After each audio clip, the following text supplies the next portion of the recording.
Hello? Hello? Who is this? Tell me your name, I'll tell you mine. I don't think so. What's that noise? Popcorn. You making popcorn? Well, I'm getting ready to watch a video. Really? What? Oh, just some scary movie. You like scary movies? Uh-huh. You never told me your name. Why do you want to know my name? So I want to know who I'm looking at. Someone is playing a deadly game. It all began with a scream over 911. Someone who's seen one too many scary movies. Now he's taken his love of fear Hello? Hello, Sydney. one step too far. Do you like scary movies? What's the point? They're all the same. Some stupid killer stalking some big-breasted girl who can't act, who's always running up the stairs, and she should be going out the front door. It's insulting. There are certain rules that one must abide by in order to successfully survive a scary movie. Number one, you can never have sex. It's me. Never, ever, ever, under any circumstances, say, I'll be right back. Because you won't be back. Get another beer, you want one? Yeah, sure. I'll be right back. He didn't make the rules. The police are always on track, but they watch prom night at the same time. He just kills by them. Don't answer the phone. Don't open the door. Don't try to hide. Everybody, let's not back. Not scared, are you? Scream.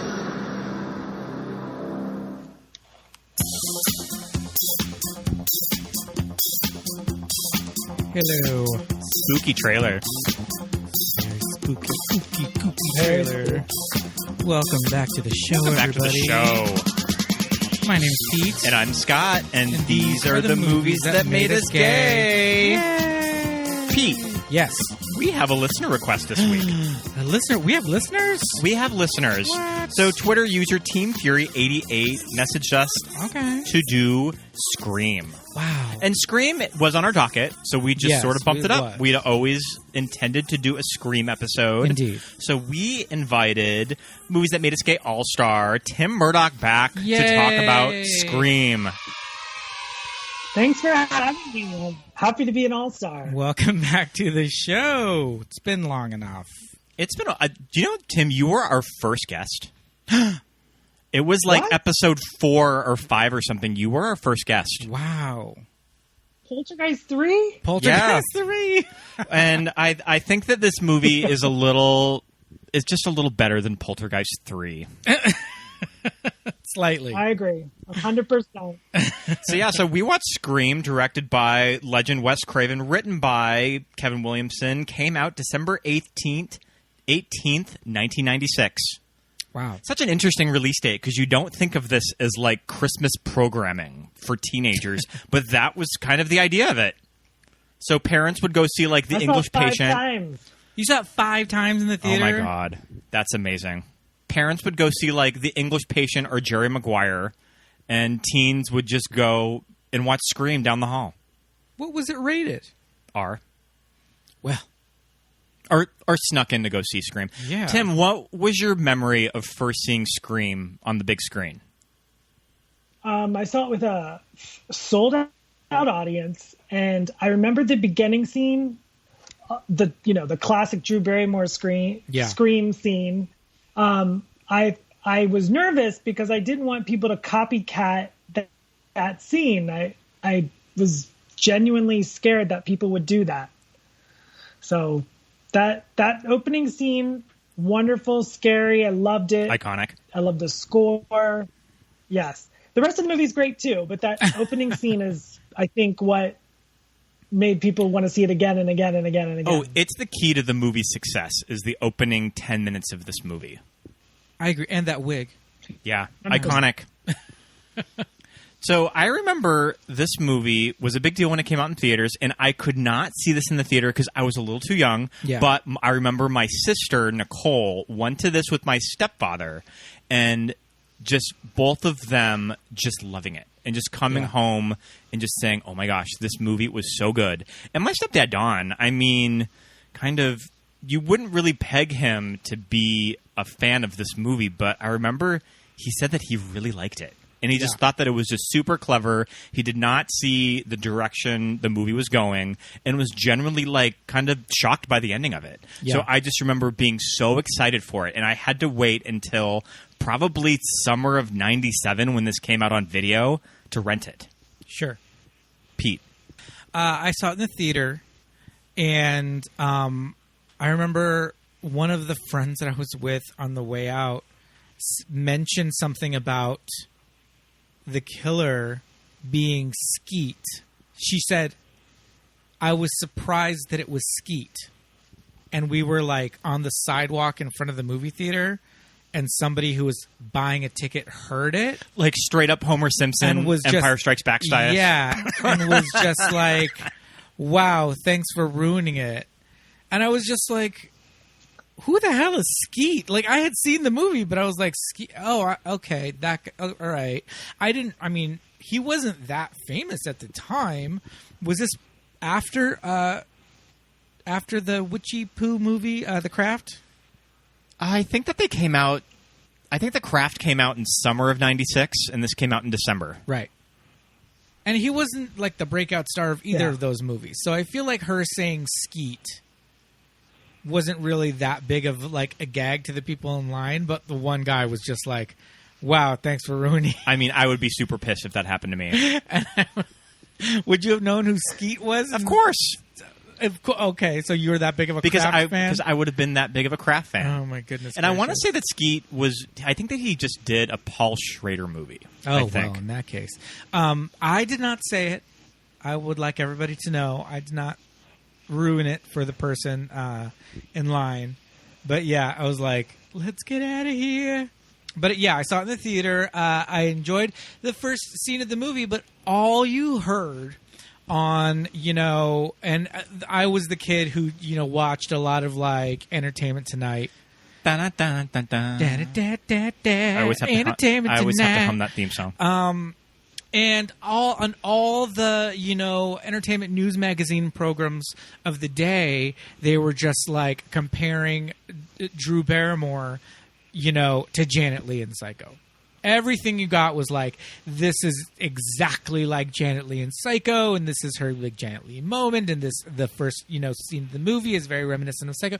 And at the time when I watched it, I was like, I was a big fan of Psycho, and was just like, I don't know if I'd go that far. I liked it, but I just didn't really see the two, like the correlation between the two. Do you remember that, Tim, at the time? People just really referencing Psycho, especially in that scene? They had like Drew Barrymore on the poster. So the fact that they killed her off in the first 10 minutes was shocking. Yeah. It was a gag. Like, no. Yeah. So I was like, if they kill off Drew Barrymore, what is, it was so shocking. Yeah. Anything goes. I feel like I probably saw it late enough in the run that I knew that she was going to get the chop. Yeah, I think that was the same with me, because I think that my sister may have told me that. And I also remember my sister telling me, sort of out of context, that a girl dies in a garage door opener. And I was just like, no way. A garage door open, trying to fit through a kitty door. Yeah. Which made me want to watch the movie even more. Yes, that's an amazing death. We have to talk about Rose McGowan. Pete, this is the fourth appearance from Drew Barrymore on our podcast. Can you name the other Drew movies that we've done? This is our fourth Drew Barrymore movie that we've reviewed. So I know we did Charlie's Angels Full Throttle. Yep, with Lola. We did Never Been Kissed. Never Been Kissed with Jessica and Amy. Yep. So that's 1, 2, 3. Josie Grossi. So there's one more Drew Barrymore movie. Two more. So this is the fourth. There's two more movies. Poison Ivy. Very good, Tim. We did Poison Ivy with Michael. Yeah, and then Scream is 4. Well, I mean, excuse me, this is the fifth movie because there's one more. Then I meant that we had done 4 previously. Poison Ivy. Which I love. And then the last Drew Barrymore movie that we did. This one you don't really think of a Drew Barrymore movie when you watch it, but she's in it, though. Oh, She did it the year before this came out. Oh, good gravy. So it's 95, a 1995 movie. We're going to be here a while. Yeah. I'll give you a hint. Bat nipples. I have no idea. Oh, she's in Batman Forever. Yep. She's sugar. She's sugar. Sugar and spice. I love it. That was a really good costume that she wore in that scene. Yeah, and this was just kind of the period that Drew was starting to get out of that rut that she got herself in the early 90s. So she was just sort of getting out of the made-for-TV movies. She had just done Boys on the Side, and this was kind of a big career comeback for her. Like, everything after this point of her filmography is different. Yeah. This brought her back on the A-list. So Drew is kind of working herself out of, like, B-movie jail, right? Mm-hmm. And this is kind of... It's a big vehicle for her, but it's still a very supporting... Yes, role. And I believe that when she first became involved, she was pretty much just offered, you can have any role that you want, but we're assuming that you want the role of Sydney. And I think that it was scheduling issues or something, because she had just been because I think that she was doing a movie with Woody Allen, but she was only available for a very specific amount of time. Sure. So she was just like, I want the role of Casey. Because that's the role that really made me want to do the script. Like, it's kind of the best role of the whole movie. I didn't even know it was a wig. So when I just saw it at the drive-in, Matt said, "Oh, God, look at that wig," and I was like, "That's not a wig. that is her hair. That's growing out of her head." Yeah, I believed it all these years. Target audience. I mean, Drew did rock the platinum blonde. She did around this time. That was her color. She always had that color. You weren't too far off. Yeah. So, kind of giving a little background on the movie, I need to name this a segment. I haven't thought of one yet. Listeners, if you can think of anything when I give the background of a movie, write in, because I would like to hear it. Kevin Williamson wrote the screenplay in the early to mid-90s, and he wrote this and Teaching Mrs. Tingle at the same time. Did you know that? No. And he kind of thought Teaching Mrs. Tingle would be the one that got sold and made first, but it ended up being Scream. So what I found out today, that it was inspired by the Gainesville Ripper in Georgia when he was writing this movie. I did not know that. So these are real killings that happened? Well, I mean, it was just sort of based on a serial killer that would murder young people. Okay. But just kind of a very, just kind of the shocking serial murderer around the early 90s. So originally titled Scary Movie before the Weinsteins bought the script in June of 1995, many studios passed on the movie, saying that it was too violent to be commercial, but it did end up causing a bidding war with multiple studios wanting it, and it landed in the laps of the Weinsteins at Miramax and Dimension Films. That I believe Bob Weinstein was in charge of Dimension at the time. So Craven read the script before he became involved in production and thought he'd have to convince studios to possibly direct it. However, at the time when he read the script, he had found out that it had already been sold to Miramax. And Bob Weinstein, in charge of Dimension, ended up approaching Craven in the early stages is because he felt Craven's previous work in the genre that combined horror and comedy would make for the perfect person to bring Williamson's script to the screen. He had just done New Nightmare, which kind of tackles similar tones, so it's a perfect fit. And I feel like it's Craven's approach to this movie that it never goes in a misogynist direction. I think that there is just some really great feminist elements of this movie that I think possibly Wes Craven fleshed all of those out. Would you guys agree? I mean, I think the sequels kind of go in a bit of a misogynistic direction, but they fly off the rails a little bit. Yeah, but the women in this movie kind of save the day at the end, and they're not really that. I mean, they comment on all of it. The whole idea of this movie is how like meta it is, right?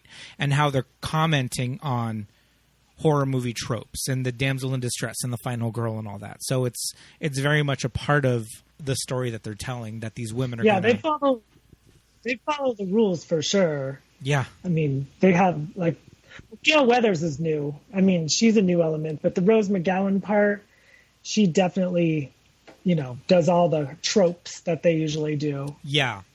Of like this, like the sexy kind of promiscuous girl kind of a thing. Yeah. With the big cans. But what an important thing that you just kind of glossed over, Scott, and the three of us might be fully aware of this. Well, I figured that we would circle back to it if I know what you're talking about. Well, well, I think the three of us are fully aware of this. Many of our viewers might not be, or listeners might not be, is that the original title of this movie was Scary Movie. Yeah. Yeah. I think that they began shooting it under Scary Movie, that's too, kind of amazing. and they changed it mid-production. Yeah. I think that's I like both titles. I do. I like both They titles. both would have worked. Yeah. I think it's a little too much like wink, wink, we know what we're doing here. You know, I think naming it Scream and not naming it Scary Movie kind of gives it at least a little bit more of like, you know, it's a horror movie, it's a slasher, and then you watch it and you're like, oh, okay, this is a slasher that knows what it's talking about and that is in on it. I think if you went into it being called Scary Movie, you would almost expect it to be a little bit more self-aware, even though Scary Movie was really the first of its, you know, genre of those horrible spoof movies to have the word movie in the title. I love them. No, I love Scary Movie and the Wayans Brothers franchise, but like everything after that, Epic Movie, and like all Date Movie, all that stuff, those are utter garbage. Trash. Yeah, what I think is really interesting about Scream is that it manages to have a poker face of its setup and execution that I feel like it kind of goes off the rails in the sequels a little bit. This movie really knows how to play that it's commenting on the genre, but it's still playing like it's a straight-up movie, too.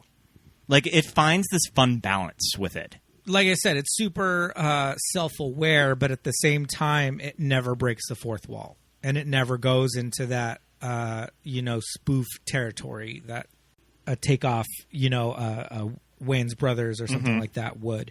It's still fully a horror movie. It's a slasher movie at heart. It just happens to be about people obsessed with horror movies. And also a slasher that's very character-driven. And the backstory kind of matters in it, too. Yeah, for sure. That gets explained a lot more. Sydney's mother. Oh, my goodness. Sydney's mother. The whole situation with Sydney's mother and the sequels and all that, I feel like we just have to kind of... Sure. I don't even know what we have to do with that, but... We'll eventually get to the sequels, but for right now, we'll just look at this first movie. I have to say, for Kevin Williamson, this movie is subtle.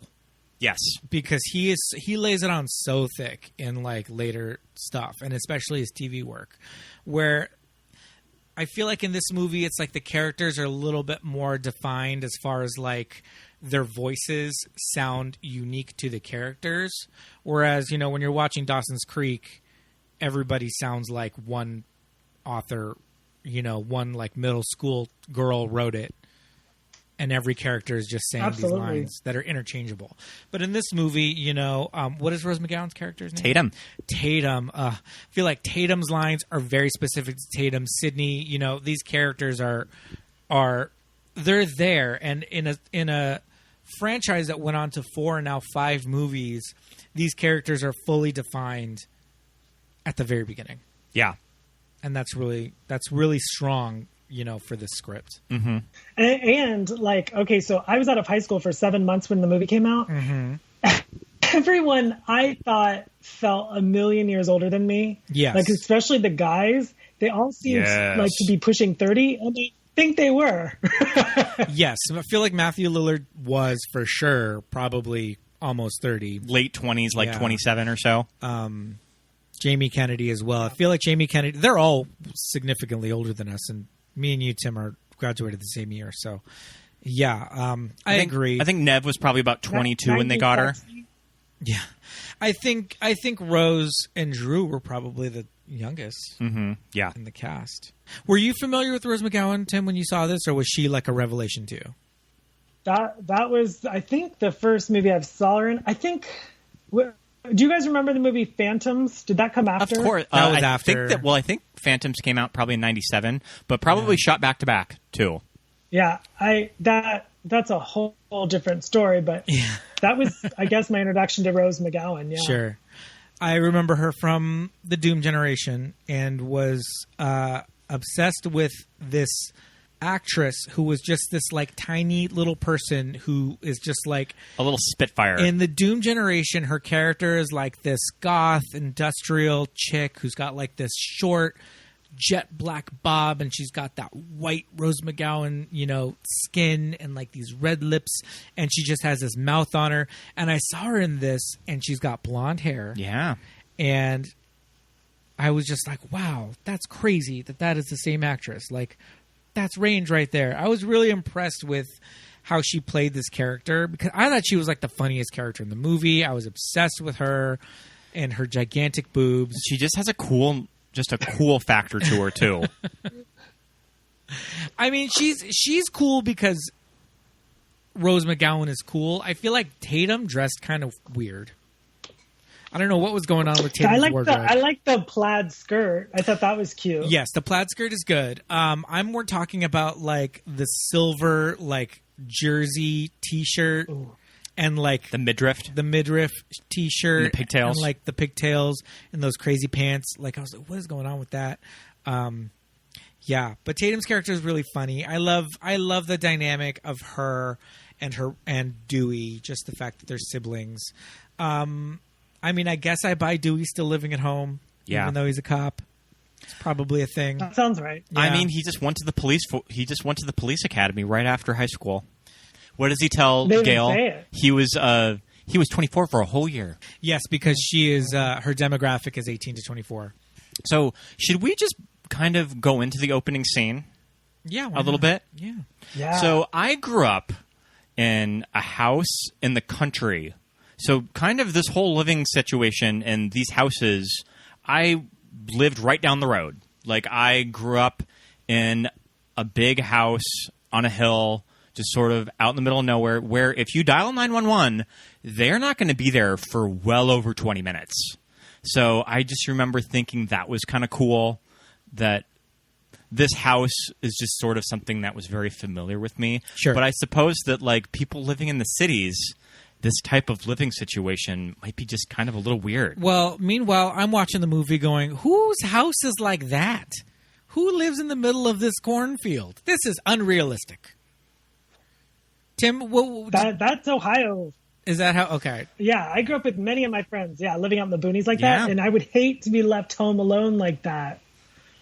Yeah, I mean, on the one hand, I feel like if I was home alone, I'd think, well, there's nobody for miles, so like I don't even have to lock the door. But on the other hand, what if? And also, my house growing up, there was kind of glass doors on each side of the house too, so you could totally look in. Yeah, and that's kind of a big way that this movie is shot, is people looking in through windows too, especially when Casey and Signe are attacked. Yeah, the house that Casey's in, all the doors are just like French doors with glass. It's like there's no security there. Anybody can just throw anything and waltz right into this house. And they do. And that's what happened. And they do. I mean, this movie, first of all, we just have to say, this movie's 25 years old. So, spoiler alert, we're going to be talking about what happens at the end. If you haven't seen Scream in the past 25 years... What the fuck is wrong with you? Pause this and go watch it, because my big thing is... you're watching it at the beginning. You're watching the scene with Casey, and you're just like, how the hell is this guy doing all this shit? How is he, like, tying up the one guy and, like, throwing chairs through windows and all this stuff? And it's like, he's got this cell phone from the future that, like, no one had in 1996, which is, pretty accurate. But, it had to be a two-man job, is what I'm saying, right? Because it's like... Mm-hmm. She blinks, and the boyfriend that's like tied to the chair is like eviscerated, and it's like, how does one man have the time to do any of this stuff? It was real quick. Yeah. So I guess that they had to compromise with that shot. That in the original cut, you saw his entrails and guts a lot more, and the MPAA wanted to slap it with an NC-17, so they had to trim down that scene. Damn, it's still MPAA. Super nasty. Yeah. Yeah, it's gross. It's pretty gross. But, I mean, that's Wes Craven for you, who knows how to do, like, gory. Yeah. The whole setup, too, that this character on the phone, is asking her these like, horror movie trivia questions. She's very chatty with the stranger. She is. She's very Well, chatty. she was flirting. She was flirting to start. Yes. He has kind of a sexy voice. I mean, I don't know about that. I always had a problem with the voice actor. I don't have a problem with the voice. I always, even, you know, when I was 17 and I watched this, I was just like, this sounds like a session voiceover actor. Like he was giving a little too much. Am I alone? Yeah, I mean, No, I see what you're saying, but it was my first time seeing it, so whatever horror was coming out in 1996, I just loved it. I bathed in it. I was happy it was there. Yeah, for sure. Also, kind of briefly going on that and just how this movie really reinvented the genre. What was the state of horror in the mid-90s? Bad. Sucked. It was Bad. just like, it was thinner. The Relic.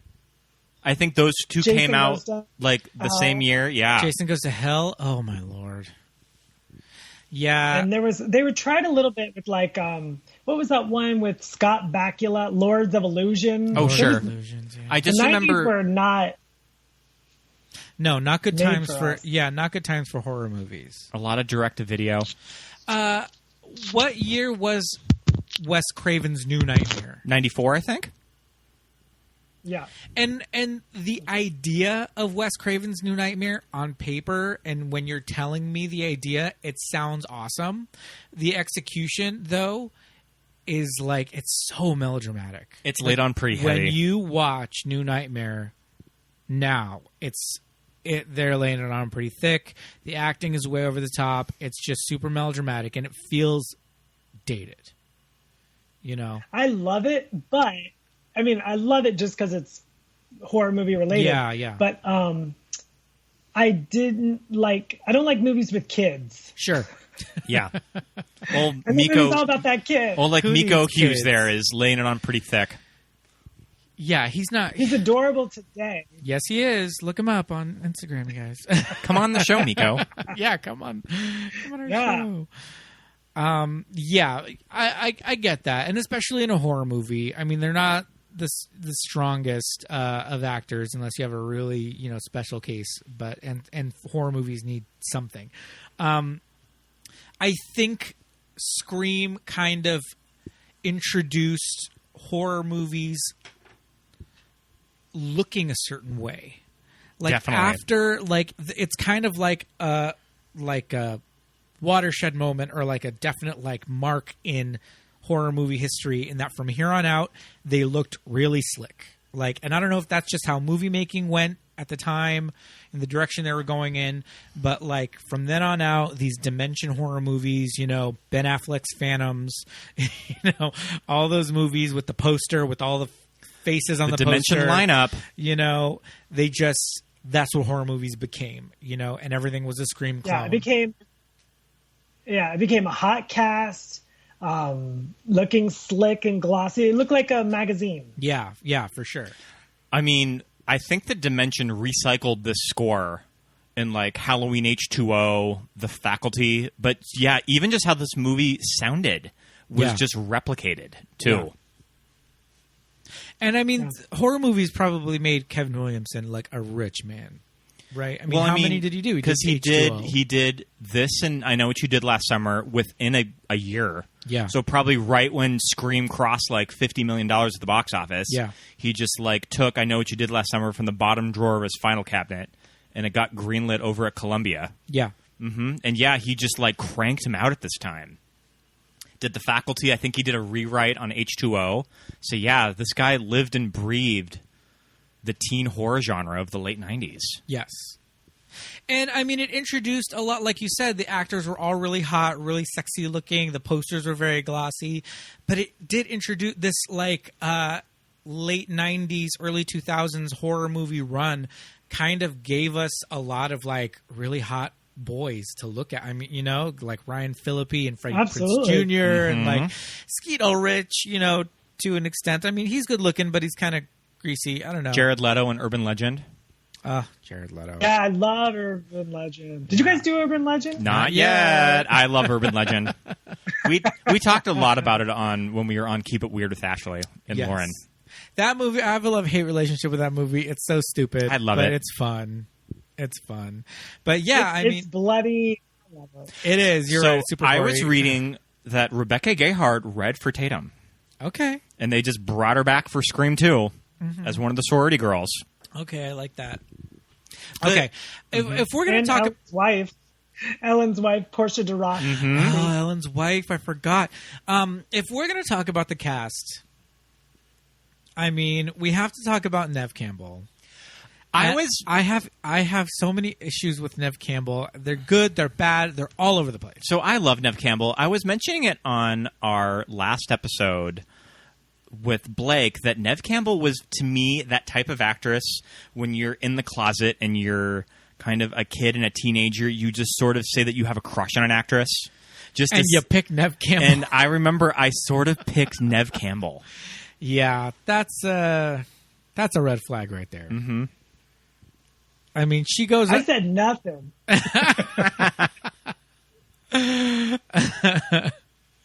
I mean, she has to go on our wall of fame of handsome women. God bless her. I love Neve Campbell. We watched that thing on YouTube today, and she looks amazing in 2020.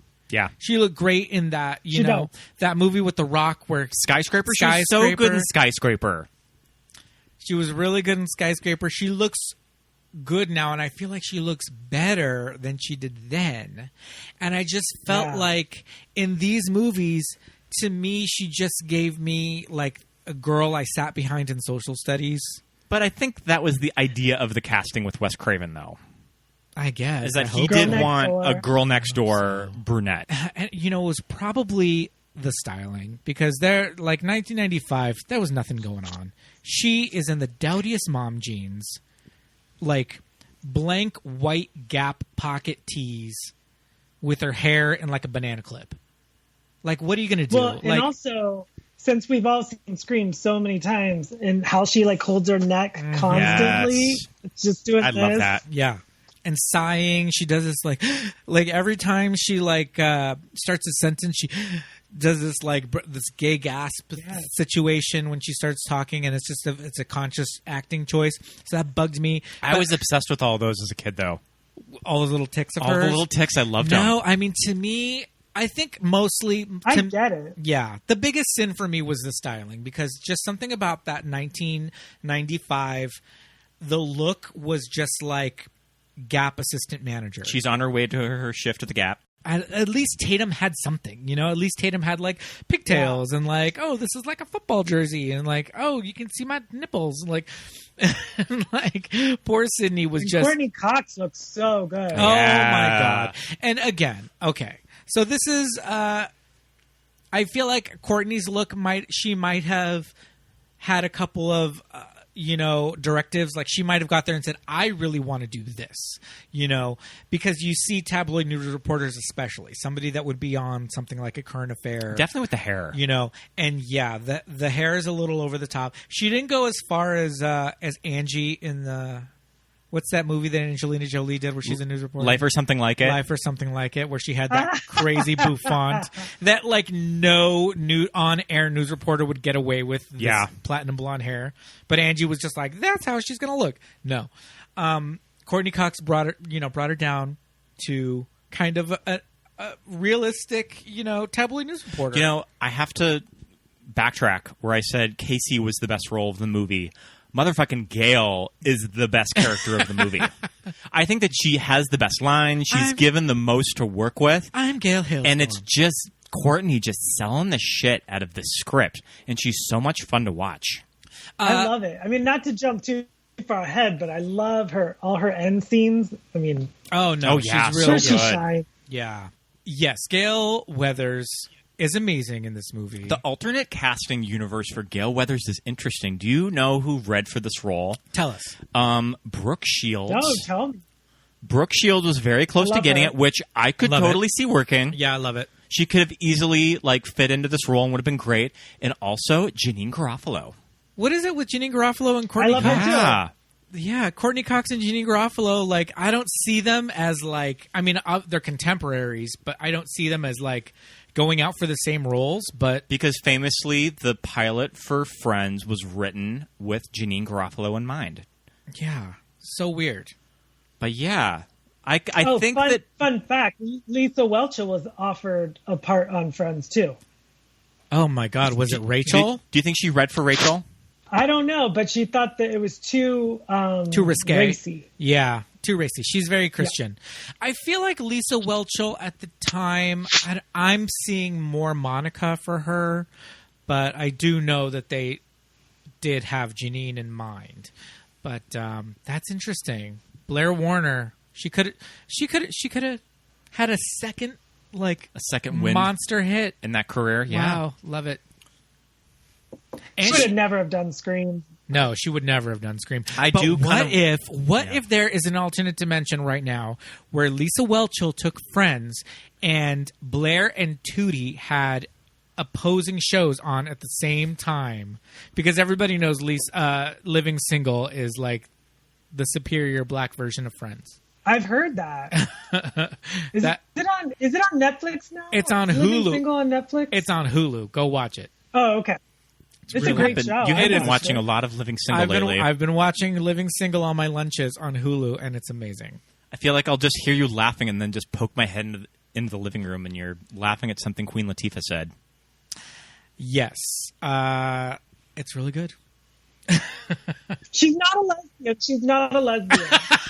Just in case anybody out there was thinking, Queen Latifah is not a lesbian, allegedly. That woman, she's just very, very good friends with that woman. So, Matthew Lillard is in this movie as well. The boys in this movie. Okay. I know Matthew Lillard is playing this character and he's playing it up. You just want to punch him in the face. But it's like, is it because he's so good? I think it's just the character. It's the character as written.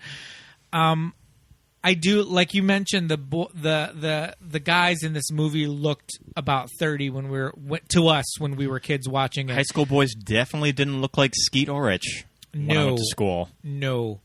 And Stu, no, not Stu. Who was Jamie Kennedy? Jamie Kennedy's like got this job at the video store. Randy. Oh, I have a lot of things to say about the character of Randy that I can relate to. I like Randy in this movie. In the sequel, I feel like he's a little bit of like grandstanding. He's like monologues a little too much in the sequel. But I like Randy a lot in this movie. So yeah, I feel like Randy is a very familiar character if you were a closeted teenager really into movies. You worked at the video store. So pretty much just me in high school. Because I fit the bill of a lot of that. Was Randy a coded gay character? Yeah. Did he want in? I mean, he had a crush on Nev Campbell. I would say that I had a crush on Nev Campbell. That's all I'm saying. Yeah, I mean, he could have just been like, "Oh yeah, I'm super into Tatum, the girl with the big cans in my friend group," but he went for the smart Sydney. girl. Yep. Yeah. Was he jealous because he knew that Stu and Skeet were probably blowing each other on the side? Each other in the back. Do you subscribe to this theory, Tim? Do you subscribe to this theory that they're gay? Or not that they're gay, but that sure. Yeah, not that they're gay specifically, but that they probably spent enough time together. Experimented? Yes, experimented. Thank you. Sure. Yeah. I buy it. Maybe why not? They're killing people. Maybe one of them was more into it than the other. You know how that goes. Right. They're just, they're young teenagers, but really they're old men. Yeah. Playing young teenagers. They look like they're getting their post-grad from college. I love it. I mean, but growing up, I don't think I related to any of the characters. I mean, I just really I just loved the movie. I loved the score. I just thought it was so written. It was something I've never seen before, so I was so into it. Well, especially growing up on horror like you, like especially growing up on horror, it just feels so fun and new. And if you're a fan of the genre, like what more can you ask for something like that? Because in other horror films, they didn't really acknowledge other horror films. So like, oh, I'm scared to walk in the woods, or like people didn't say like. Or if they did, it was so, so rare. And this movie just really drove it home. Yeah. Which which Friday the 13th movie sort of does that with Tony Goldwyn? Part 6. So I feel like Jason part Lives. 6 kind of like goes into that territory a little bit. Yeah. I forgot about that. Mm-hmm. Oh, Tony Goldwyn. Young, hot Yeah. Tony Goldwyn. Oh, man. I still he won't- gets He's the front. he gets killed in the Volkswagen, in the Beetle. Like, they get stuck in the mud. Yeah. Ah. It's a great scene. It is a really good scene. He's so cute. I still won't forgive him what he did to Demi and Patrick Swayze. So He deserved to get like dragged off by those evil ghostly spirits. Any excuse for him to take his shirt off though, and like, hey, like, I spilled I spilled some water on your shirt. Oh, Ghost. I love Ghost. We got to do Ghost. Mm-hmm. That'll be one of our Halloween movies this year. So, yeah, I think just kind of being self-referential. But, like, and it wasn't just, like, this is how horror movies work and we're a horror movie and we're going to talk about that. But they also, like, casting Henry Winkler as the principal and, you know, casting Fonzie as, like, the high school principal who's, like, who's just, like, this hard ass, you know, against these like delinquent teenagers is like such a specific choice. yeah. Things like that. So like every little bit, you know, and just like seeing Linda Blair in there, you know, She's one of the I tabloid, feel to be almost brutally butchered. right? I clocked that at 17 years old. I knew Linda Blair. You know why I knew Linda Blair? Yeah, I knew she was. You know why I knew who she was and what she looked like as an adult? Repossessed? Repossessed, bitch. Repossessed? Yes. Yeah, that movie's terrible. Have you It's so... tried to watch it lately? Yes, we did. We rented it. It's so bad. Yeah, so I clocked Linda Blair from Repossessed, like all that shit, you know. I feel like us as like movie watchers and just like super queer kids, like all those things you kind of pick up on. And it just, I don't know, it just makes you feel like better, really, or like superior to like everybody else. Where you're just like, yeah, I got that the first time I watched this. Mm-hmm. Like, do you know what I mean? Like when you walked out, weren't you just like, oh fuck yeah, that was so cool, and I got every reference. I just was, I mean, not to sound like a conservative Connie, but I was really, really afraid that, and I guess they actually do it a little bit in the sequel when they say copycat killer. Yeah. I was so afraid that people would copycat what happened to Drew Barrymore. Yeah. There's a fly in my room. Kill it. So you thought the whole idea, so you thought the whole idea of like a fake out kind of like murder at the beginning of the movie kind of a thing would become like commonplace. I thought it would become a thing. Yeah. I thought people would take that and then do it to other teens. Thank God it never happened. Well, I mean, Yeah. I guess we just got Columbine though. Oh, jeez. So I feel like that's this true. this Never type mind. of movie does Come not. on. Well, this type of movie probably doesn't get made post Columbine too. Well, with the killers being other teenagers. Yeah. Yeah. Yeah. That's what I think. That's what's so shocking to me. It was these two guys stabbing each other. Oh my Yes. god. Oh my Yeah. gosh. Yeah. The one shocking part, even to this day, whenever I rewatch the scene where Ghostface Killer stabs Drew in the chest, Yeah. I think is so scary. Yeah. Because and she looks down at it. She's because just like, she "You looks fucking down on stabbed it me." and she reacts to it like Yeah. you would Yeah. if you got stabbed. Yeah. Like, is that kind of one of the first It's times? effective. Yeah, is that kind of one of the first times that a movie character acknowledges the fact that, like, I'm being murdered right now? Like, you get this moment of realism in a slasher movie Yeah. that I feel like you hadn't really seen before Yeah. in a movie like that. Sure. Yeah, because prior to that, it's like fun. You're like at the movies. It's a night out, and then it's like it becomes icky. Yeah. And then, Yeah. like, her parents walk into the house and see And they hear her on the the phone. fire and they hear her on the phone, Yes. and then it ends with that cut of the mother screaming. The zoom cut to, like, Drew hanging from the tree. It's like, you're not going to get over that. You're never going to get over that moment. Oh, yeah, that ruined that woman's life. That, like, that mother and that character, her life is ruined to this But day. Kind of like what I was saying before, that I think the strength of this movie was it plays it self-aware, but it plays it for real. That Yeah. it kind of has that balance.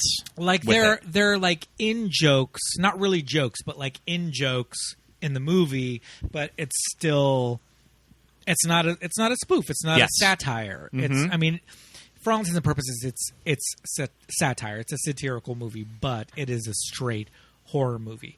And we did watch a lot of like Courtney Cox on Letterman, talking about the movie, selling the movie and stuff. And she mentioned that, like, it's a slasher, but it's more than that, right? Yeah, it has a lot of things going on for it. Yeah. It's clever. It's just so clever. It's a whodunit. Yeah. Yeah, there is a mystery, and you're just kind of, like, trying to figure it out. So we haven't even played any clips from this movie because... But Drew is so good. Yeah. Like... let's play a little bit of... Let's play some clips, because I want to hear Drew on the phone with Ghostface Killer. Because I love how he just goes from like, hey, what's your favorite scary movie? And then he's like, fuck you, bitch. Like, he goes on a very like Reagan, Exorcist kind of like, your mother darn sucks in hell. And kind of Drew's emotional range in this role. Very it's good. It's just like, damn. Yeah, she's serving it. She's like serving it up in this role. Yeah. Let's see how much we have from this performance. You might as well just come out here to investigate a strange noise or something. Look, you've had your fun now, so I think you better just leave or else. Or else what? Or else my boyfriend will be here any second and he'll be pissed when he finds out. I thought you didn't have a boyfriend. I lied. I do have a boyfriend and he'll be here any second, so your ass better be cool. Sure. I swear.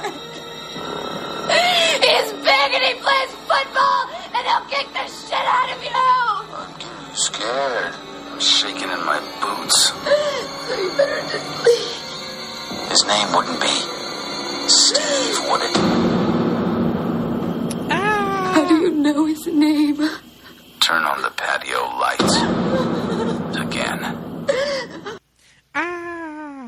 I always think of the opening of Scary Movie. Oh my Tim, God. do you remember? It's Carmen Electra. And she says he's big and he's black and he plays football and he'll kick the shit out of you. I remember just losing it when I first heard that. And it was their Prince lookalike. That's a great opening. I mean, both films. Yeah, yeah. But what they did with Carmen Electra as the Drew character is really funny. We definitely recommend you watching Scary Movie 1. Our younger listeners, if we have any. I think all of our listeners are just like... I mean, I feel like Brenda from Scary Movie is just in the gay zeitgeist by now. Brenda from Scary Movie is, like, for lack of a better term, my spirit animal. Like, I feel... Brenda's just sort of a combination of various Kevin Williamson characters and then throw in some, like, Wayne's Brothers with it. Well, we're at this point, they're commenting on the black girlfriend that these white girls always have. Right. That's just kind of thrown in there to, like, appease, like, audiences. But this girl has no business hanging out with, Cindy. Yeah. They have nothing in common. But just for the sake of the movie, they're like... Fire. Yeah. I mean, Brenda... Oh, God. We're going to be posting... There's a lot of, like, memes and shit that we're going to be posting on our Instagram account. On account of Scream and Scary Movie.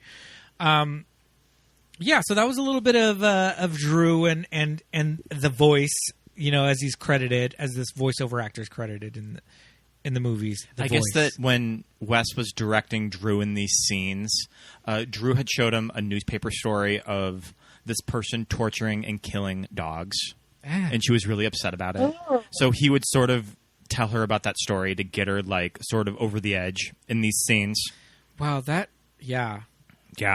Murdering dogs. Dogs. That is definitely not magical. Mm-hmm. That's at all. Definitely a trigger sort of thing for Drew. Trigger for Drew. So it's not sort magical. of how they got this hysterical performance.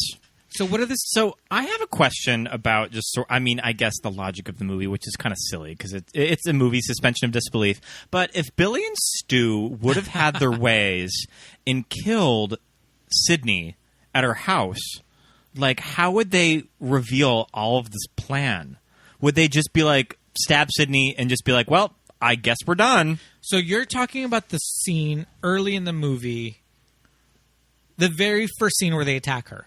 Yeah, well, the scenes with Sydney where they first attack her at her house. The very first scene where they attack Sydney. Mm-hmm. What if they murdered her right then and there? Would they just be like, well, I guess we're done. We're done.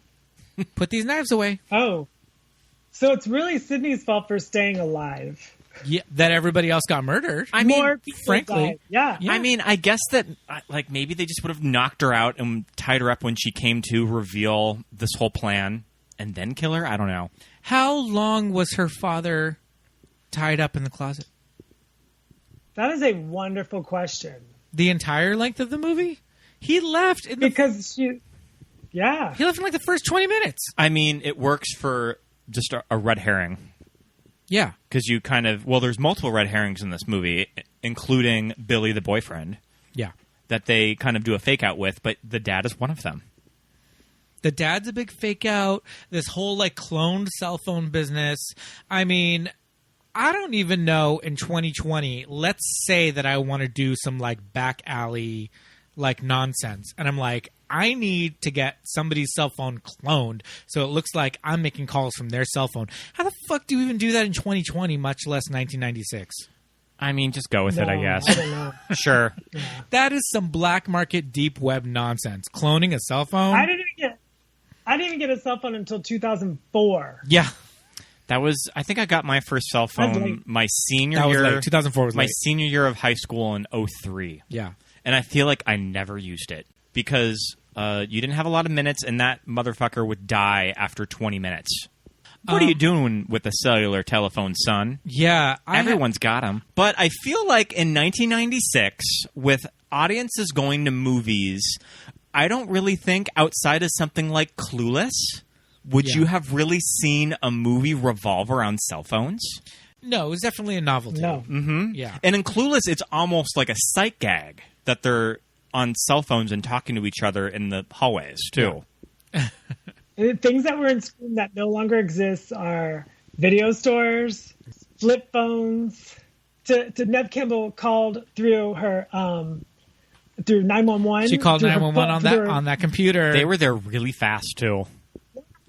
She called 911 on that computer. I don't know what, like, internet service provider she had, Prodigy, you know, or whatever. But and let alone this is like a small Californian town that their 911 operators are hooked up with Wi-Fi. Yeah, why are they not? Yeah. I mean, we'll just go with it. Good question. You just have to go with it because I've got a lot to say about that. I could go off on like a 15-minute tangent about why that wouldn't work. I do love the setup and payoff with Sydney's bedroom and the door. The Laverne and Shirley doors, Yeah. the Laverne and Shirley closet and like front door that like hit each other. Well, and also the setup and payoff. That Kevin Williamson had that door. Okay. Yeah, I heard that on the commentary today, too. We have that door. Which one? The closet in the bedroom does that with the sure. the door to the bedroom. Good to know. Yeah. In case it, hide in the bedroom. You can do the Laverne and Shirley Sydney door. And they also do a setup and payoff of Skeet crawling in through the window. Sure. Which is like Twice. sort of like a Wes Craven visual theme because you see Johnny Depp do that in Nightmare. Yes. Did you Two movies in a row? Did you get that, Tim, when you were watching Nightmare on Elm Street, thinking, "Oh yeah, he's fully going to do this in the next movie"? Like, is he referencing himself, Wes Craven, by having? I think so. I mean, You know? I think Wes Craven also just likes very Americana elements of teenagers too. Sure. And just in pop culture, teenagers obviously are going to go through their girlfriend's bedroom window. Sure.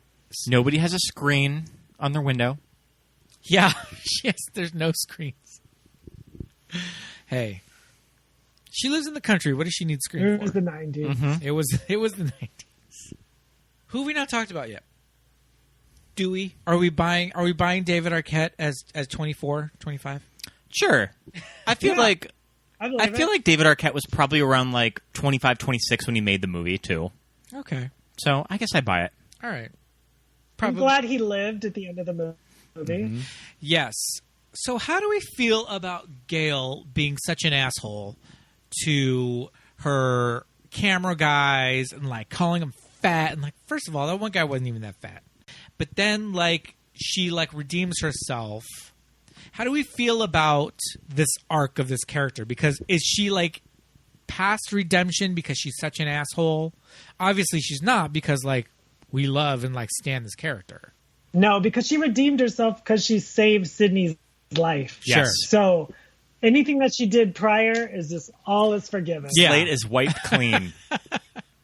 And I just love a very period specific character of a on-camera tabloid journalist that doesn't really exist now. Like this is like a type of reporter that existed in the year 1995 or 96. Yeah. Like the type of women that you would see on like Current Affair or like Hard Copy. Yeah. It's just such a fun side character to have as like this outside element to the script that I feel like it kind of needs too. Yeah, her character kind of, you're right, she's not part of the group, she's not part of the inner circle. And she has a backstory with Sydney that comes into play, and it's important too, because it's everything with Sydney's mother and Cotton Weary, and Sydney sent Cotton Weary to jail, and they're going to gas him. Oh my God. And kind of Gail was on to these little fuckers from the very beginning, too. Okay. Tim. Cotton Weary, Liev Schreiber. Had you seen him, or were you hot? Oh my God, so hot in this movie. Even one scene, he's in like 2 shots of this movie, and you're just like, who is that? They must I have like him the best in Scream 3. 100% Cotton. Oh, is he he's the Drew Barrymore character in Scream 3, isn't he? And he has like a Ricky Lake type of show called 100% Cotton, which Kevin Williamson is on. Oh my God, love it! I mean, if your name is Cotton Weary and you get a talk show, you name it 100%. Cotton. And the opening death is Kelly Rutherford from Melrose Place and Gossip Girl. Oh, for fuck's sake! Yeah. Okay, were you familiar with Liev Schreiber at this point? Had you seen Party Girl? He's so cute in Party Girl. I saw Party Girl, but it didn't clock that that's who he was. Right. I feel like maybe I was in the same boat. Like I know I had seen Party Girl like on cable, but yeah, I don't know if I really put 2 and 2 together. But yeah, definitely he was just. I feel like he's probably like the hottest guy in this movie to me and today.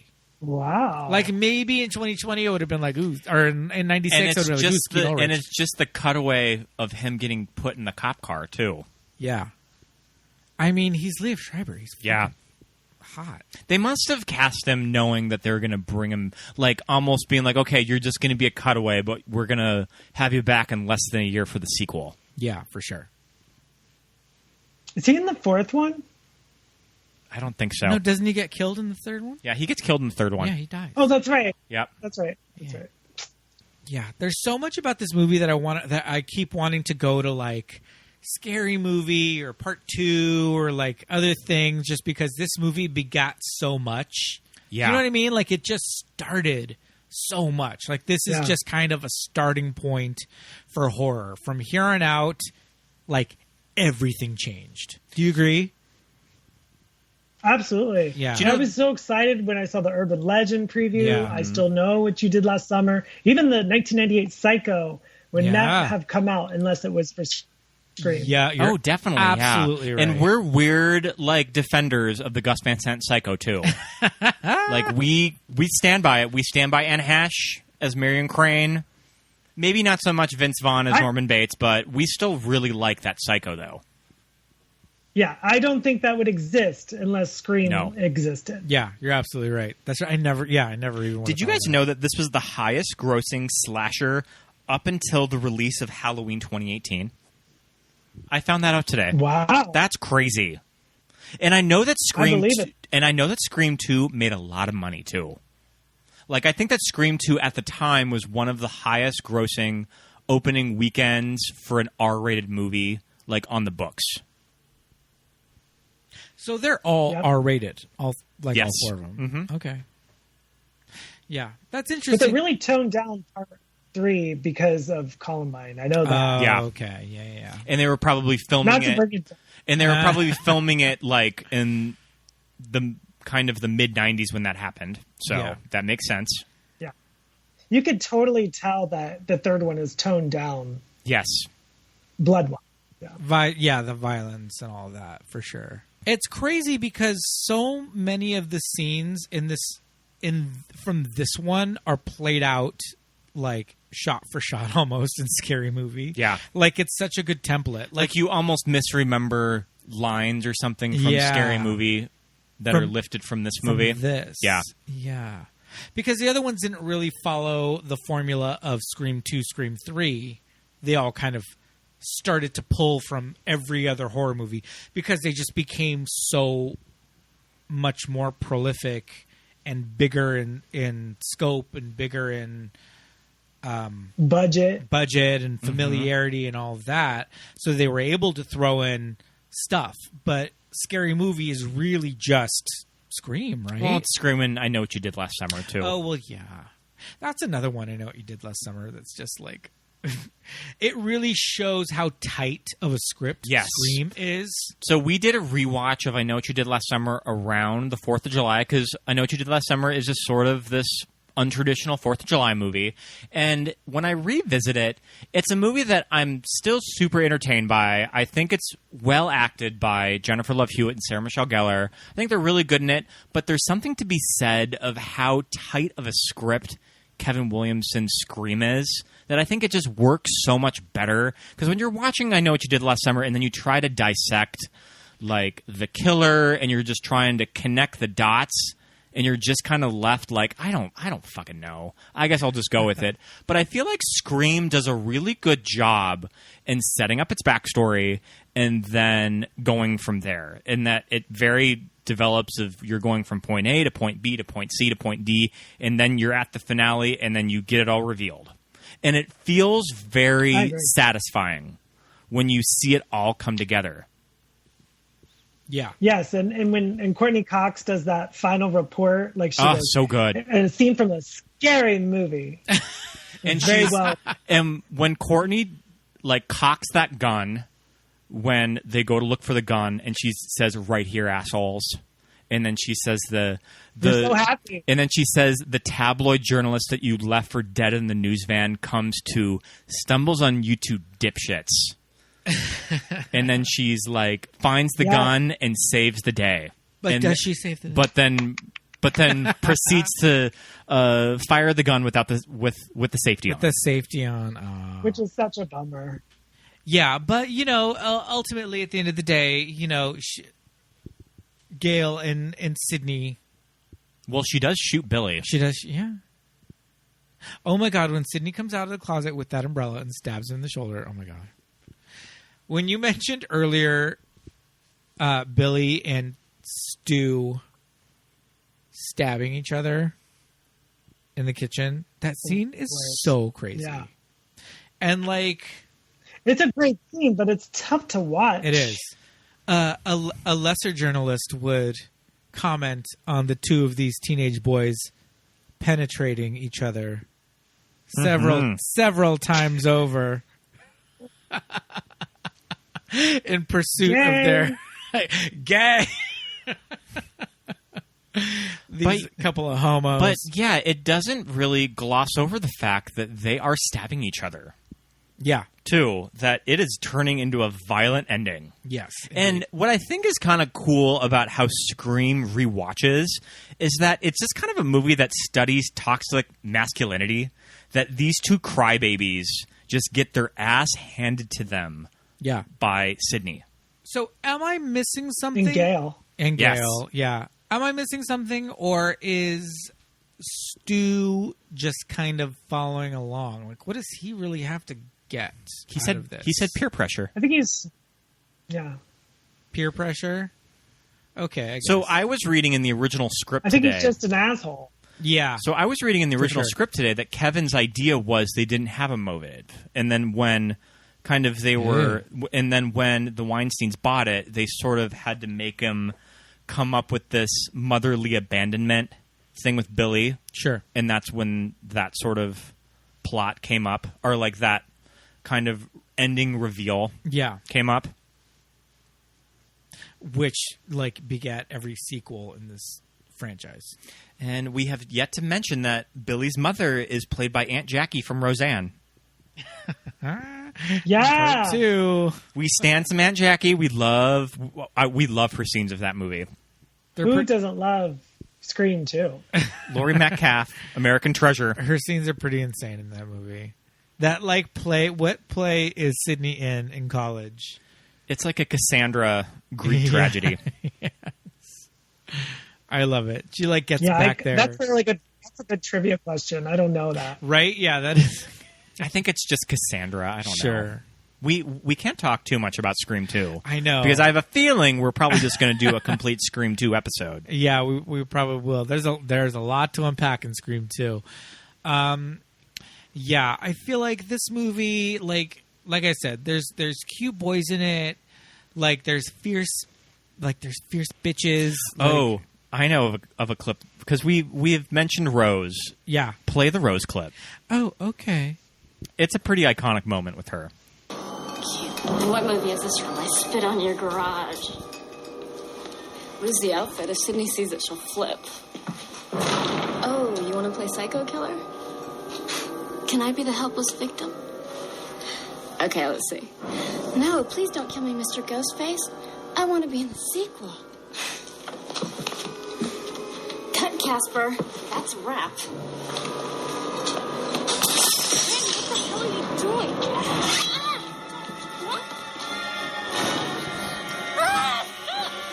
Kind of a good moment of this movie where she's commenting on scary movies. I spit on your garage, like I spit on your grave. Yeah. And like she's just been like, oh, okay, Randy, like take off the fucking mask. And then he cuts her on the arm. Yeah. So it does kind of bring it back to reality of, oh shit. I'm like, what the hell? He just cut her arm and Yeah. he's going to murder her. I do have to say, In Rose. fact, there were 2 students ended up dead. Yeah. Like in town. What do you...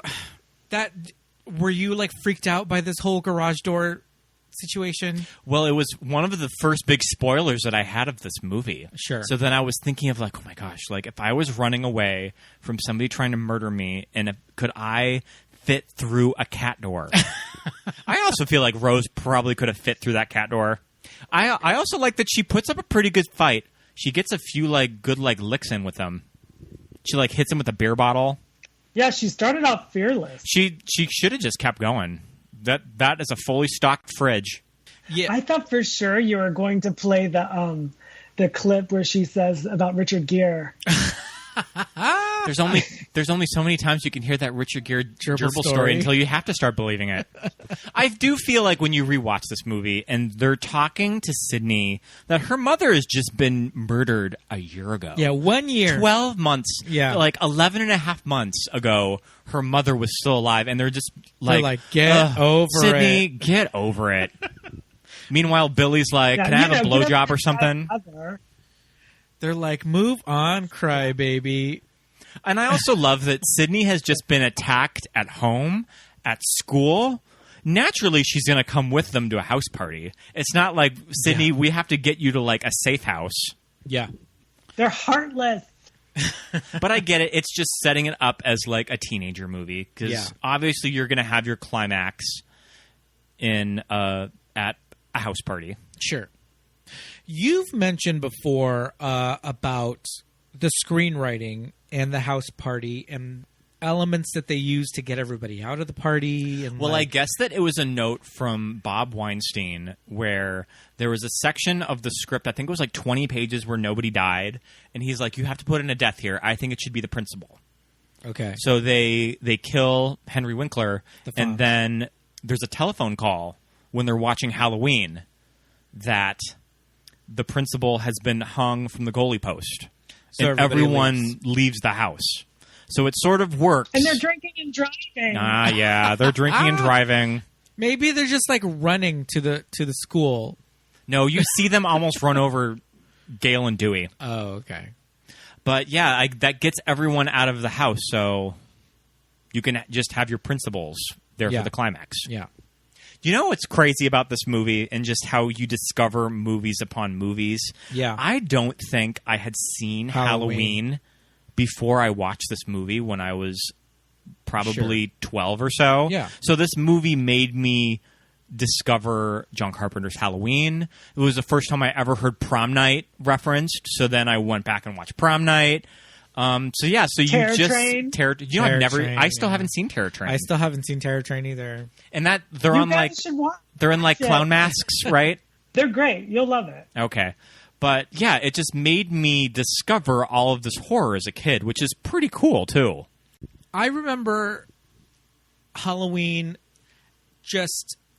I don't think I had seen it all the way through, at 17 years old. But what I did know about it was that, yes, it was as old as me, but it was the reputation was that it's really scary. So I always took Halloween seriously as this is a scary movie, because I know some people feel like movies of a certain age are not scary because they're corny and they're dated and blah, blah, blah. But to me, all I remember just kind of knowing in my head about Halloween was that, this is a legitimately scary movie. It did always bother me when they're watching Halloween that the continuity of the time of the movie doesn't quite match up to where the movie is. Because fully, 45 minutes have passed since Jamie Lee Curtis has been walking up to the house across the street. Yeah. And then it ends with Stu getting the TV on his head when she's in the closet. Oh, okay. Yeah. But It was on repeat. It was just on repeat. It had started all over again. I was also reading that Wes Craven was almost replaced over location shooting issues because Miramax and the Weinsteins wanted the movie to be shot in Canada, in Vancouver, but Wes had to be adamant that this had to be a American shot movie because he just wanted it to look like just any town USA, and it was shot in Northern California. And I guess the high school was not about them on that fountain scene. It's because there's no way a girl could have killed him. That is so sexist. The killer could easily be female. Basic instinct. That was an ice pick. Not exactly the same thing. Yeah, Casey and Steve were completely hollowed out. The fact is, it takes a man to do something like that. For a man's mentality. How do you gut someone? You take a knife and you slit him from groin to sternum. Hey, it's called tact, you fuck rag. Hey, Stu, didn't you used to date Casey? Yeah, for 2 seconds. Before she dumped him for Steve. I thought you dumped her for me. I did, he's full of shit. And are the police aware that you dated the victim? Hey, what are you saying? That I killed her? It would certainly improve your high school Q. Stu was with me last night, okay? Yeah, it was. Was that before or after he sliced and diced? Fuck you, nutcase. Where were you last night? Working. Thank you. Oh, at the video store? I thought they fired your sorry ass. Twice. No, I didn't kill anybody. Nobody said you did. Thanks, buddy. Besides, it takes a man to do something like that. I love that moment with Billy and Stu. Of that when you go back and rewatch it and you see how Billy looks at Stu in that moment. Yeah, when you know the outcome, Billy's very much like, shut up. We kill people. But yeah, I guess that this scene in particular with the local community around Sonoma caused a big controversy with where they would shoot. A lot of the local people would write into the newspaper and say, how dare these people from Hollywood, they're shooting this, vulgar, trashy movie. I love that the people in this small town are like, how is this movie going to besmirch our national landmark high school fountain? No one cares. Are people... If anything, the movie was huge. Yeah. There's going to be photo opportunities at that fountain. You know what's interesting about how the scene is staged is I feel that just teenage TV of the late 90s just all ended up copying this. Everybody in a row? Of when they're sitting, everybody in a row. This is absolutely how they would sit on Dawson's bed on Dawson's Creek. Bed. All 6 of them. But camera. you just see how this type of scene just sort of filters down to something like Dawson's Creek. Yeah. Another Kevin Williamson joint. And Dawson's Creek would never exist if it wasn't for Scream. Again. I mean, it wouldn't. Yeah, absolutely right. I feel like I was really invested in the gay storyline of Dawson's Creek. Kerr Smith. Because you really didn't really see stuff like that on just like the WB on Wednesdays. That was a huge storyline.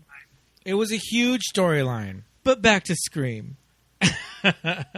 So yeah, I mean, you know, we've already said it. This movie kind of set the stage for everything. It was definitely a turning point in horror, and just like not just horror, but like teen movies, I guess, but mostly horror.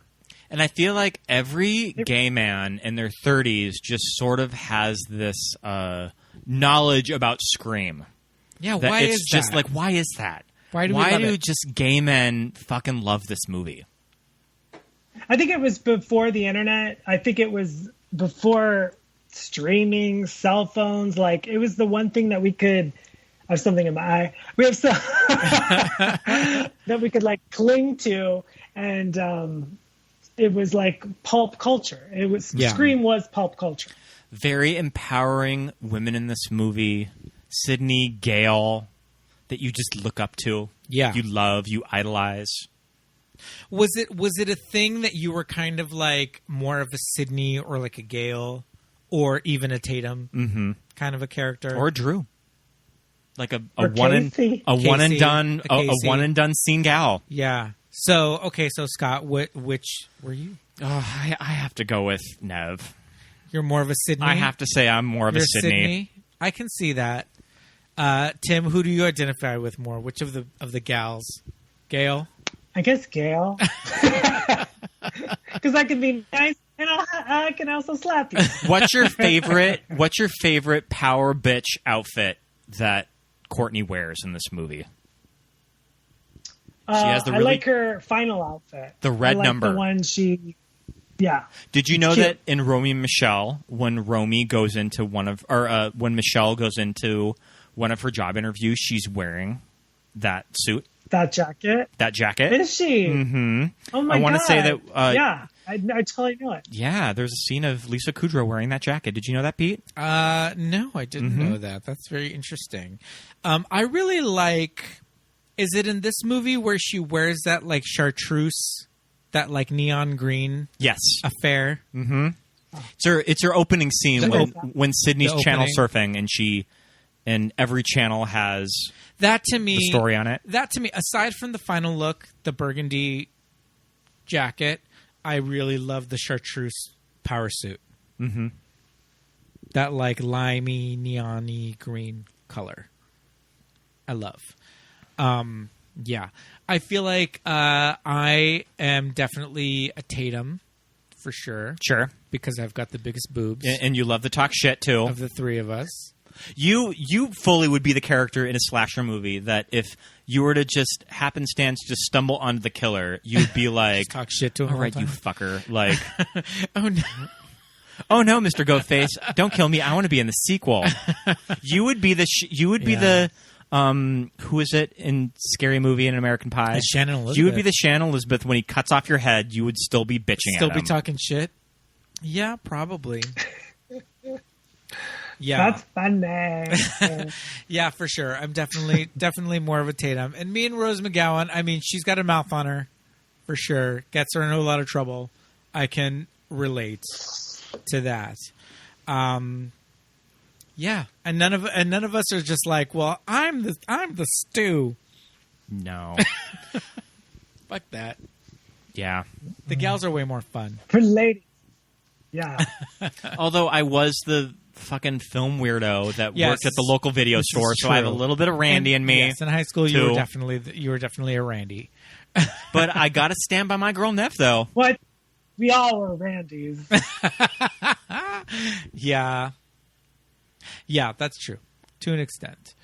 Yeah, you've always stood by Nev Campbell, and I mean because of this, like, yeah, I'm just at that age where that type of woman was very impressionable to me. Yes, as a youngin. I want to talk very briefly about this script shading Tori Spelling. Yeah. But then they kind of do her a solid by bringing her into the sequel. And Tori Spelling, throughout her entire career, has always been a team player. I think she's very much in, I'm going to go there with the joke before you can make fun of me, almost. Yeah. And I feel like she just sort of just saw an opportunity to be in a Scream movie, and she took it. Yeah. Now, do you think that they were... I thought she was great in it. Yeah, she's good in it. Yeah, she was well used. The fact that they that this is kind of like a setup and a payoff. Those two scenes are really fun to watch side by side. The Nevin Skeet scene, and then the Tori and Luke scene. Because they do it shot for shot, right? Yeah. It's kind of fun to see both of those actors in Scream 2 emulating both of them. Yeah. Too. And just sort of, these are like the sort of the direct-to-video versions of that movie. Especially because at that point, the movie hadn't been out long enough, like now, where we can talk about Nev Campbell's, whiplash neck situation and, all of these little ticks that we pick up on from multiple viewings. Tori and Luke Wilson came in and they were like, watch this scene and do a shitty, they're like, okay, TV I got movie it. version Yeah. of it. And they both got it and went in, and it was funny. And not only that, Tori Spelling had to be like, okay, were you shading me in the first movie? Was it tongue in cheek? Like, okay, whatever. I'm here. I'm game. Yeah. Like, it's a paycheck. I'm going to do it. I'm going to get that cover of fucking Rolling Stone with all of the Scream girls. Tori's not one to turn down a paycheck. Was she on the cover of Rolling Stone? She was. I believe it was the women of Scream 2 and Tori. And they included Tori with it. I don't know if Heather Graham was on it. Because Heather Graham is... Oh, she was? Okay, good. Because Heather Graham is the... Jada Pinkett. Yeah. Because Heather Graham is the Drew. Oh. Jada Pinkett in Scream 2, her death. I love that scene. She is giving me like silent movie actress. You know what death scene she's giving me? She's giving me Shelley Long in Outrageous Fortune. Like this, like when they shoot her. Overacted death scene. I love it. Jada. Awesome. You should play that hall room scene because this is like quintessential Nev acting. Nevin Skeet. All right, give it to me. She's not coming back. Your parents split up. This is not the same thing. Your mom left town. She's not lying in a coffin somewhere. Okay. I'm sorry. It's a bad analogy. But it's just that I want my girlfriend back. Say it. I am sorry if my traumatized life has inconvenienced you and your perfect existence. What? Nobody said that. Say it. Stupid. Now, aside from the looks, did you get discount Johnny Depp from Skeet Ulrich, like, even at the time? That hair is so sorry. It's so greasy. It looks like he works at a gas station. It's so oily. But kind of does it for me, though. I think it's kind of hot. But I just find, like, Skeet Ulrich to be, like, hot in a very white trash sort of way, though. I see the appeal. Don't get me wrong. Sure, yeah. Now, okay. And again, this is where we all turn into like the bitter old lady brigade. But like, whose dad does he play on Riverdale? I think he's Jughead's dad. I think he's Jughead's dad on Riverdale.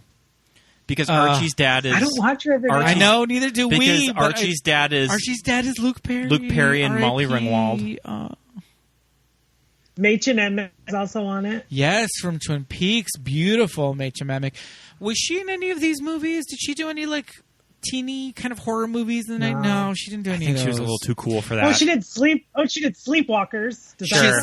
Yeah. And Sleepwalkers was a few years before this too. Yeah, well, yeah. Sleepwalkers was part of the like 92.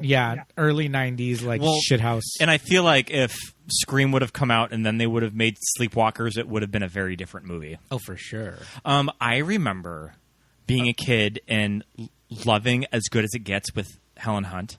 And there's a scene where you see Skeet's butt in it. And I remember pausing it. Because the VHS? Because he thinks that he's nude modeling for Greg Kinnear. So you see him walk through his penthouse apartment and start taking off all of his clothes, and you see a little butt shot. Do you children, millennials, do you see what we had to go through at the time just to see a little buns? We had to watch. We had to go see that movie. We had to watch As Good as It Gets. You knew exactly where to rewind the tape. Yeah. To get Skeet's butt. Oh it's probably within 30 minutes of the movie. Really? Is that early on? Yep. I saw that movie in the theater. I do not remember it. Me too. And Jamie Kennedy plays the other guy. He does, yeah. Beats up Greg Kinnear. Do you think he did him a solid when he was going in for that interview? Hey, like, you should come with me. They're also right. They're also casting the guys, the homosexuals that beat up Greg Kinnear. Oh my God! Wow. because I want to say that Skeet plays like a rent boy or like a prostitute in it. That sounds right.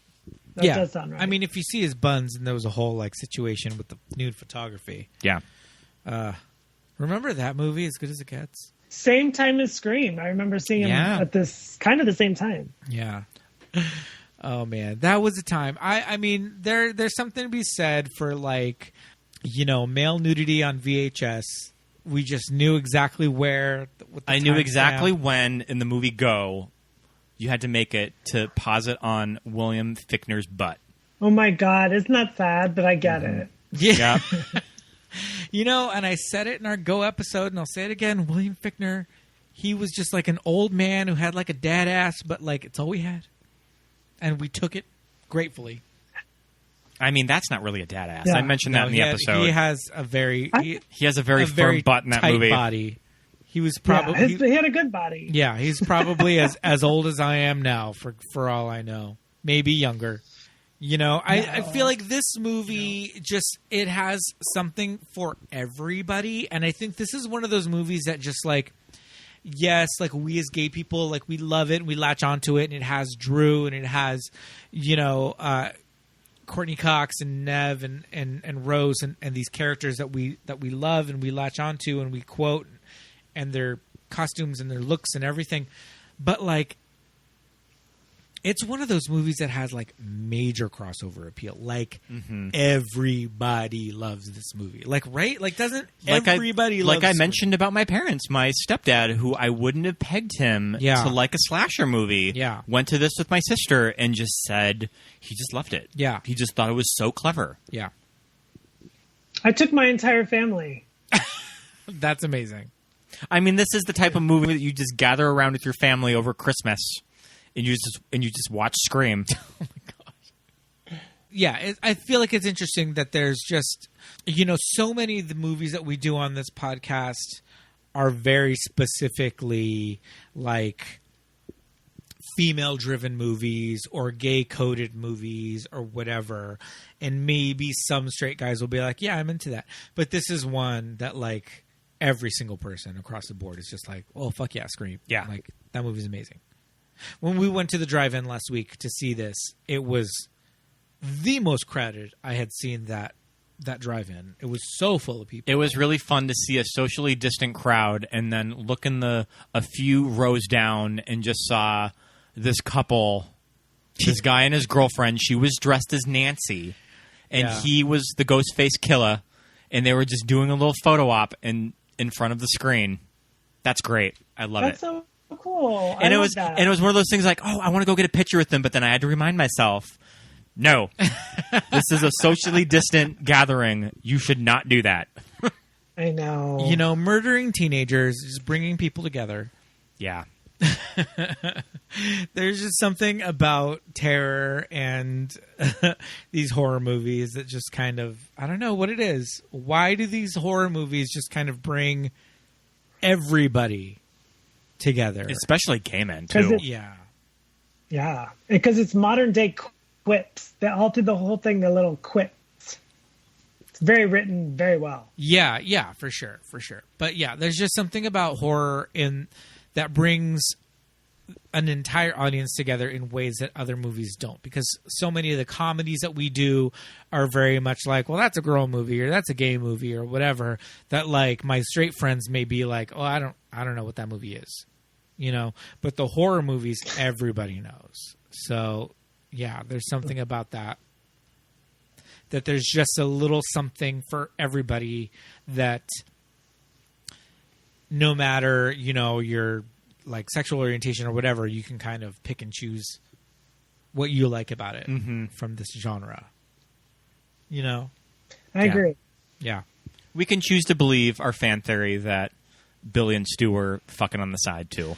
I mean, whatever. Maybe they were like jerking each other off, or just jerking off with each other in the room. Whatever. They were young men experimenting with their bodies.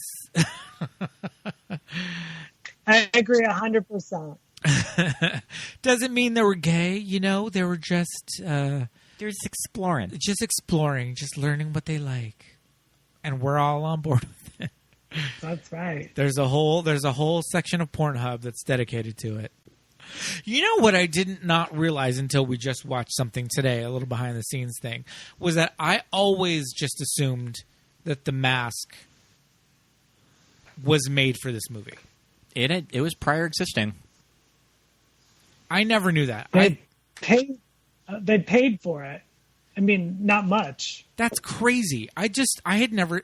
I mean, granted, it's one of those things that, like, you weren't looking for it before the movie, so maybe I remember seeing it before the movie. Maybe I had seen it and just didn't think about it, and then the movie came out, and I was just like, oh, that's a Scream mask, And I guess that The Mask was a very hot button issue with the Weinsteins, because they did not like it. They made them shoot test footage without the mask, and it just did not work. And with nothing, just like a black face under the I don't hood. know what they used as like an alternative, but it didn't end up working, and obviously we have Wes Craven to thank for it. But that's another thing that this movie kind of begat was a mask. I mean, granted, we had Jason and we had Michael Myers, but after this we had like Valentine, and like just this idea of this kind of a Halloween mask. The Eskimo parka, an urban legend. Oh, yes. I love it. I believe that Kevin Williamson wrote just in a ghost costume in the original script. And he just told Wes Craven, I don't know what you want to do what you want. It just said ghost costume. They also said that the robes were going to be white because it was supposed to be a ghost. Has to be black. That's a big hell no. That would have been awful if the robes were white. It would look like a not politically correct film. Oh yes. Mm-hmm. I did not even think about that. I didn't even go there, but yeah, that would be awful. Oh man! So we should probably wrap this up because we have been talking about Scream for a long time. Any last thoughts? Yeah, I mean, obviously we recommend people to watch this movie if they've never seen it, but I think this is one of those movies that like everybody on Earth has seen. Yeah, right. There's reasons why this movie is still talked about almost 25 years later, and number 5 is in development. And when number 5 was, it kind of made the news in the past few months that the cast was signing on for it, people lost their goddamn minds because that is how beloved this series is. Yeah. Tim, if you could wrap up your thoughts on Scream in a couple of sentences, what would you like to say about this movie? I've loved it for 25 years. I highly recommend it for everyone, and it's quotable, and it's just a really good movie. Agreed. I highly recommend it. So good. Agreed. Yeah. I think we both agree with you on that. Yeah. Thank you so much for coming on our show. Thank you for having me. It was good seeing you guys virtually. And yes, indeed. It was good to run into you at the drive-in. Yeah, you're welcome. It was kind of an unexpected thing that just happened because we both happened to get tickets to it, and that showing, I think, sold out in maybe 20 minutes. Yeah. And we both managed to get them at the same exact time. Because I have... That was awesome. I have them kind of forwarded to my phone off Instagram as soon as they drop. So, and I was... That's smart. And I was so excited to see the Wes Craven lineup to it. Yes, we love Wes Craven and everything that he's done for horror. Tim, you have a podcast. Would you like to talk a little bit about your show? Sure. It's called Happy Horror Time. I don't do it as often as you guys, but now with the pandemic, I've kind of picked up and I've done 3 episodes. But total, I've done 15 in 3 years. But hopefully, I'll get on that. I'll do a lot more. I need to get on it and be like you guys.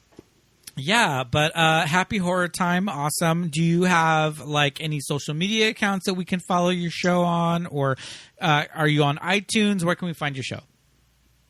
You can find my show on iTunes, Spotify, and one other, but that's good. And I'm the Tim Murdock on Twitter, Instagram. Yeah.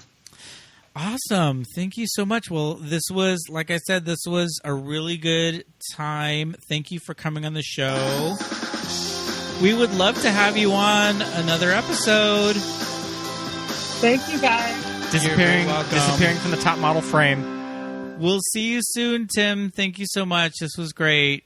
Thank you, guys. Have fun. You're welcome. Bye. Bye-bye.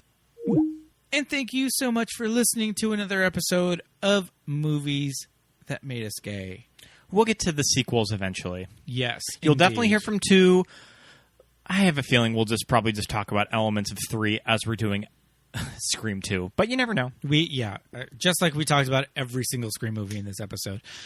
Scott, we have some great news about some fun new things happening for Movies That Made Us Gay. We are kind of setting up our Patreon. Yes, indeed. And it will be going live soon. I don't know if we have a set date, but probably with the airing of this episode, it will be very, very soon. Indeed. We have a Patreon coming out. We will be live very soon.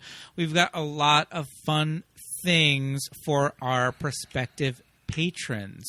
Do you want to talk about some of the movie commentaries that we'll be doing? How can they listen to watch a movie with us through Patreon? Watch a movie with Pete and Scott. It's gonna be really cool. It's gonna be fun for our patrons. Depending on the tier, you'll see that when the Patreon is launched. You will be able to get a bonus episode. Every month, we're going to release a bonus Movies That Made Us Gay episode, and the episode will be an alternate movie commentary. So there might be even multiple per month, too. We're not even sure how many are going to come out I think there'll probably be more than one per month, just to make it worth your buck. And I know that we're going to be going all out for it in the month of October, too. Yes.